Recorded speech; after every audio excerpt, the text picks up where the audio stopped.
Hello everybody, in today's video I'm talking to you about divorce, and divorce is not something any of us want to go through. We certainly don't go into a marriage thinking, hey, I'm going to get divorced in 10 years.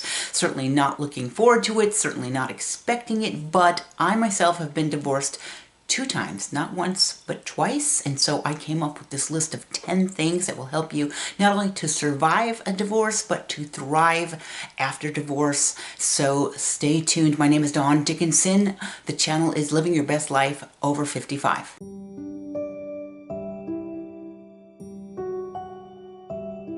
So let me start out by saying I got divorced for the second time at 50 years old, almost 10 years ago, and it was very difficult. It was much more difficult at 50 years old than it was when I did it the first time at 27. When I was 27 years old, we had not been married that long. We had no kids. We both had careers, and it was easy to just split up our assets and go our separate ways, never needing to speak to each other again because we never had any children.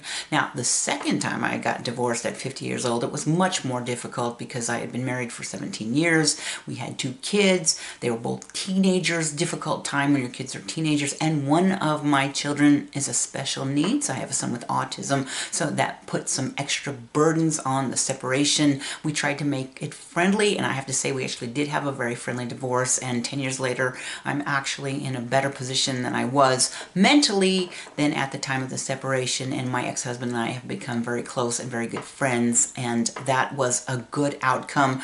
Can't always be that way, but these 10 tips should certainly help you make it through the divorce, especially the first year. So I'm going to start out with my tip number 1, probably the very most important thing to do after you decide that there is no going back, that you're splitting up permanently, is to develop the right mindset. So you know it's going to be hard and it's going to be difficult, and you're going to have an emotional roller coaster most of the time. Some people skate through it and have no problem, but probably about 75% of the time it's going to be difficult, emotional ups and downs. So the very most important thing is that you develop the correct mindset. You have to realize this is going to be tough, but I'm going to make it through it, and I am going to be okay. And if you in your mind know you're going to come out okay, and you're going to be able to work through all the difficulties that are going to be thrown at you, especially the first year after the divorce, then the probability of you coming out okay is going to be definitely increased. So first, develop that mindset that you're going to be strong, that this is going to suck, but you're going to come out a better, stronger,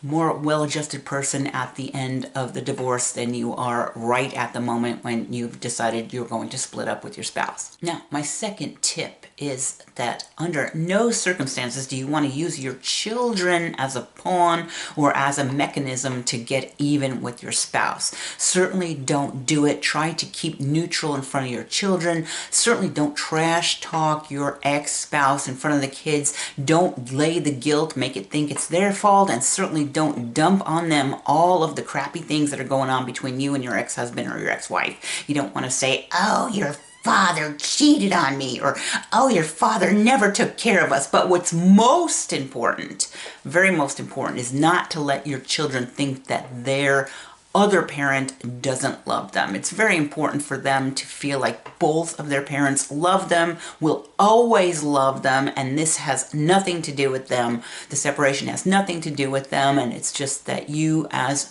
adults no longer feel like it's in your best interest as a family to stay together, and make sure that they understand that they're loved, that their father loves them, that their mother loves them, and even if you think they don't let your kids think that the other parent doesn't love them, and certainly don't dump all your dirty laundry on the children, because they're going to resent you down the road. And what's most important here is that you come out healthy and that your children come out healthy and well adjusted. And so please don't dump any of that bad stuff, any of those bad vibes on your kids, because it's going to make it more difficult for you, for them, and for everyone down the road. So number 2 tip, mindset most important, but 2, keeping your children healthy and sheltered from the nastiness that goes on during a divorce. That's very important. Okay, number 3 is to keep the gory details of your separation kind of to yourself. Now, I want to say it's very important if you could find one or two friends that will just listen to you vent, that you can just dump on and say, hey, can we go out for happy hour and let me just spill my guts on you? And probably good to have girlfriends that you call on the phone. Oh, you wouldn't believe what he did, or oh, you wouldn't believe what happened. One or two people, but don't broadcast it to the world. Certainly don't rant every day on social media about what you're going through. Some things are meant to keep private, and no, I'm not saying that keep all of it to yourself and burden yourself. What I'm saying is don't tell anybody within earshot who's going to listen to you all the gory details of your life, because later on you're going to wish you hadn't. It's going to create difficulty with you in social situations, and probably the most tempting is to tell, if you have parents that are still living, tell your parents all about that. Tell your dad, oh, you wouldn't believe what he did, because that could cause problems too. You could have your dad now wanting to go beat up your ex-husband, or your family no longer allowing your ex-spouse to show up to pick up the kids, all sorts of that kind of stuff. So try to keep the gory details to yourself, especially don't put it on social media. That's nobody's business, but it is important that you do have somebody that you can confide with. Probably good if you're thinking about getting a counselor or a therapist. That's probably the very first and best place to vent all your feelings. And it is very difficult. It's very hurtful. You're going to be hurt. And it's good to talk to somebody, but just keep that very narrow. Keep a narrow group of people you tell it to. Maybe your best girlfriend, maybe your two best girlfriends, and a therapist, but try not to broadcast it to the world, because I hate when I'm looking at social media and I see one of my friends posting every day about somehow they were wronged by their spouse and this is what he did and this was, it's like, keep all that to yourself, except for maybe one or two friends and a therapist, and I think you'll be better off in the long run. Okay, tip number 4 is very difficult to not get into this trap, because often when you're getting divorced, I know this happened to me both times. The second I'm getting divorced, I'm now obsessed about finding a new man or a new boyfriend or a new guy to date. And so you go on all the dating apps. Now, the first time I got divorced, they didn't have dating apps because I was much younger and you had to go out to bars or find places to meet men in person, which is probably a better option anyhow. But today, it's very tempted to immediately go on to some of the dating sites. I don't even know what they are anymore. There's like eHarmony and Plenty of Fish and the one that you swipe, Tinder. So I would avoid all of that stuff like the first year out of a relationship. But of course, hard to say because I didn't do that. I got a little bit obsessed with, who am I going to date next? And what am I going to do next? And do I still look attractive to the opposite sex? I mean, it's very normal to go through that. But if you can spare yourself the dating drama right after divorce, I mean, the other opposite sex are going to sense that you're vulnerable and maybe a little bit desperate, and they're going to take advantage of the situation, and that's going to put another emotional layer on top of an already difficult situation. So if you can avoid getting sucked into, oh, I have to date, or I need to find a new man, or I need to find a new woman, if you can avoid all that drama, that would be advantageous. And I want to say, I know that's difficult, but if you can do that, that would be great. Now, in my case, I got divorced at 50, and about a year later, I did meet a nice guy, and we dated for about 8-9 months, and then he died. So 2 years after my divorce, I ended up not only mourning the loss of my husband of 17 years from the divorce itself, but now I had the death of my boyfriend. That was very unexpected. He died from an unattended seizure, plus my kids had gotten a little bit close to him, and they were all freaking out. So, but, a very rare scenario, but I'm just trying to say, try not to get sucked into, oh, I need a man to validate that I'm still attractive. Because you are still attractive, but again, normal for you to go through all these feelings, but if you could not get sucked into the drama of instantly having to date someone new, that would be better for you down the line. Now, number 5 might not be an issue for you, but it's to get your finances together. So when I was 27, say the first time I got divorced, no problem. We both had our jobs, we both had our careers, we just split up and financing was no issue. I just was able to move along with my life without having to deal with finances. But the second time, when I was 50, I had not worked in my field for 15 15 years. I had done odd jobs like substitute teaching and online selling, but I had not been in a point where I needed to support myself for 15 years. So I had to redevelop my skill set so I could go back to work. And that was very difficult. I spent about 9 months going back to University of Phoenix and reestablishing or refreshing my programming skills. And I didn't even want to be a programmer again. I hated programming. And I ended up going back and getting a software certification certificate where I had taken classes like Java, Java 2, Android programming, Visual Basic, and some of the basic programming skills. And then I did go back and get a job as a programmer data analyst. Then I lasted a year. I got laid off, and then I ended up going into real estate. So a couple things to keep in mind. So one, you probably might have to go and refresh your skills to get a job. And if you can get a job, that's good. But in my case, after I got laid off from the data analyst position, I decided I'm going to become, well, I already had my real estate license, so I decided I'm going to go into real estate full-time. And that was the time when you're breaking into a new business, where I had life savings because I had worked at Intel and I had a good amount of money set up that if I had just taken a job and worked out my career, I would have been okay. But starting a new business, you don't know how to generate leads, you get taken advantage of. I had probably blown through my entire life savings within 2 years of getting divorced, not because I was out squandering it, taking cruises, but because I had been taken advantage of by these coaches and counselors that come and say, give me $50,000 and I'll help you set up this business, and then you lose it all, you know? And then I go into real estate and you get all these coaches, oh, $10,000 for my coaching program. And then during the coaching program, they get you onto these contracts where, you know, $3,000 a month to generate leads. So after about 3 years, I was as broke as I had ever been in my life, you know, 52, 53 years old, and I'm flat broke, trying to make it in real estate. And thankfully, I did eventually figure it out. And about 10 years later, now I am financially stable, making more money than I ever had. But man, that was tough. So get your finances together. If you can go back to a job that you're familiar with and pays the bills, that's great. Of course, it's wonderful if you can start your own business, but if you're going to do that, if you're going to start a business, just watch out for people who are going to scam you, because trust me, they are everywhere. And especially if you go into real estate, there's an entire industry of people who prey on realtors and rip them off. And so avoid that if you can, and just try to keep your finances in order, and realize if you're getting spousal support or child support that it's temporary, and that's just trying to get you through the adjustment phase. So please try not to get preyed upon and lose your entire life savings trying to reestablish yourself in business. It's just very important, very difficult to do,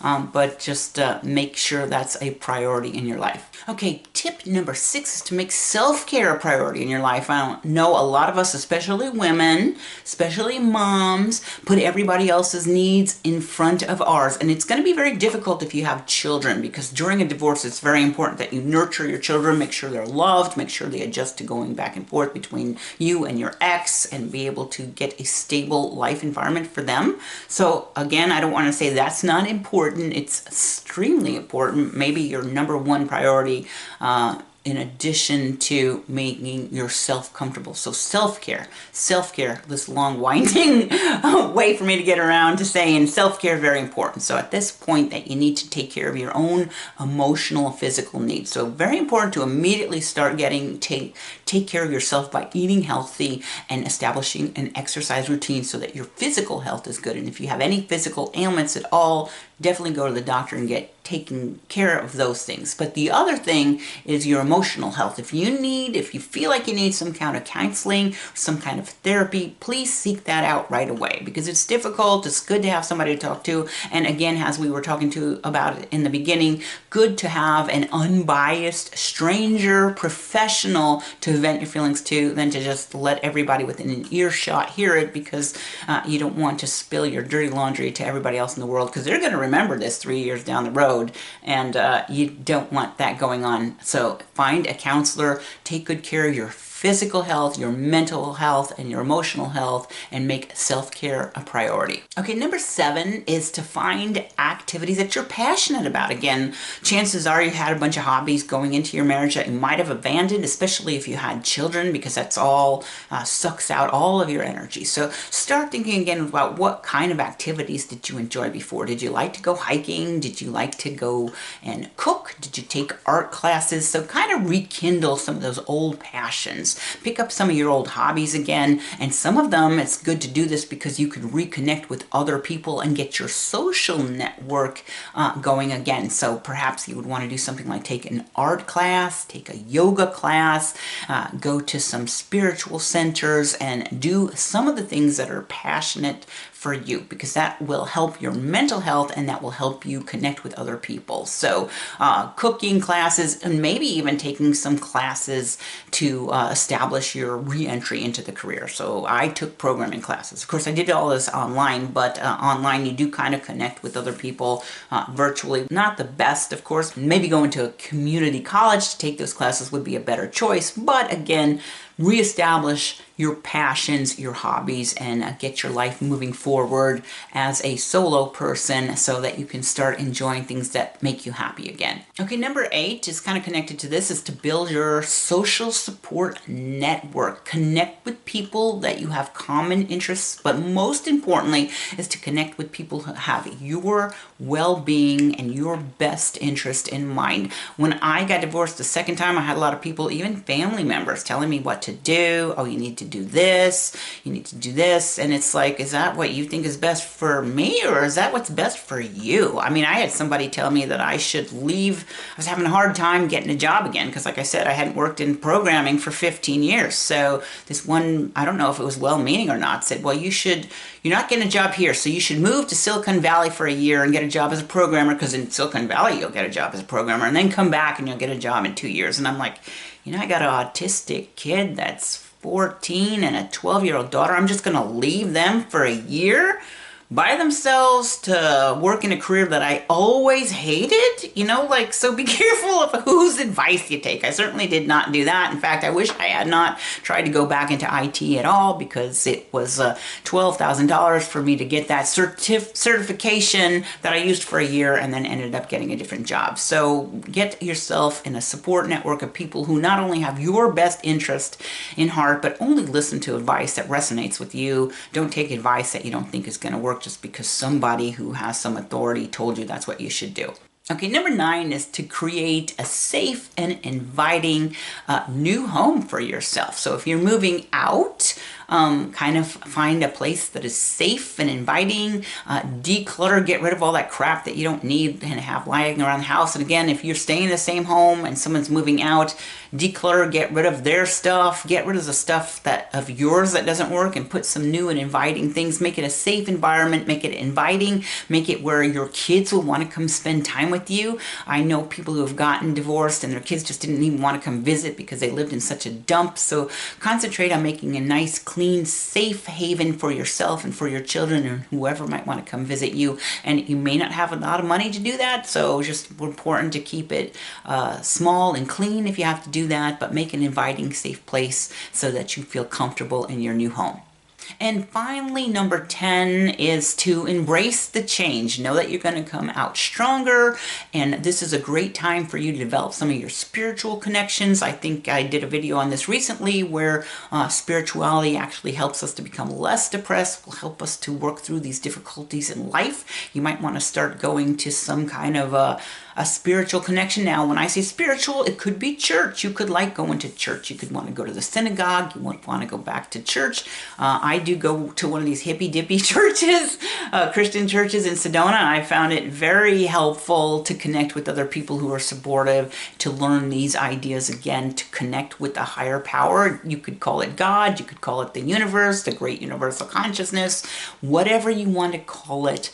A higher power, connect with the higher power. Now, one of the things that I did after divorce when I was trying to rebuild my career is I started doing a lot of meditation again, and I did a lot of the visual meditations. One of my favorite is the Silva method. If you're thinking of doing something like that, where you would go into a relaxed state and you start visualizing what kind of outcomes you want. Now, in my case, I did a lot of it was business. I want to visualize a new client coming to me, and we're finding a new home, and we're closing the deal, and I'm getting paid. I did a lot of that type of visualization. If you want to visualize, I'm having a good relationship with my kids. My daughter's going to come this weekend, and we're going to have a great time. Visualizing these positive outcomes that you want for yourself. And I think this visualization practice, if you get into doing this every day, I probably don't do it every day anymore. I probably do it once a week, but very important that you do some type of quieting of the mind, visualization, spiritual connection, develop your spiritual beliefs again, and go down that path, because I think that will make you thrive down